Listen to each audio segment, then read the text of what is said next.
Hello viewers, আসসালামু আলাইকুম। সবাইকে শুভেচ্ছা ও ভালোবাসা রইল। আজকে আমি আপনাদেরকে মোমের কাজ করে দেখাবো। সবাই ইনশাআল্লাহ শেষ পর্যন্ত আমার সাথে থাকবেন।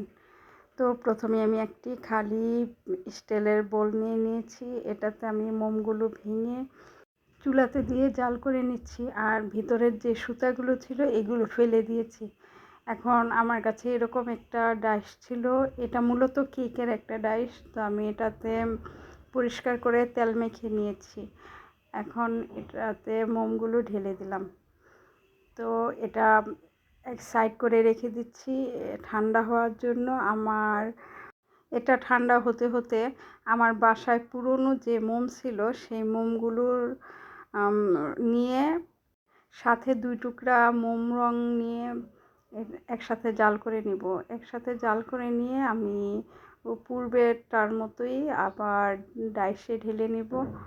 তো লালটা শেষ হয়ে যাওয়ার পর আমি একই পদ্ধতিতে আমি হলুদ কালারেরও একটা তৈরি করে নিব। তো 3টা আমার তৈরি হয়ে যাওয়ার পর আমি এটাকে মোম বানানোর জন্য মাঝখান দিয়ে প্রত্যেকটাকেই ছিদ্র করে নিয়েছি। ছিদ্রটা করেছি আধা ঠান্ডা হওয়ার, মাঝখান দিয়ে একটা কাঠি ঢুকিয়ে রেখে দিয়েছিলাম। তো ঠান্ডা হওয়ার পরে যখন আমি ডাইসটা থেকে খুলেছিলাম ওই সময় কাঠিটা খুলে নিয়েছি। তো এখন মোমটা ফিটিং করার জন্য সুতা নিয়ে নিয়েছি। সুতাটা মোমের মাঝখান দিয়ে যে ছিদ্র রেখেছিলাম সেই ছিদ্রগুলো দিয়ে গেঁথে নিচ্ছি, আর সবগুলো মোম যাতে একসাথে লেগে থাকে সেজন্য হেয়ার ড্রায়ার মেশিনের সাহায্যে একটু তাপ দিয়ে দিয়ে নিয়েছি। তৈরি হয়ে গেল আমার মোম। তো মোমটা দেখতে একটু খালি খালি লাগছিল, এজন্য আমি এটার চারদিক দিয়ে গ্লিটার অ্যাপ্লাই করে নিয়েছি।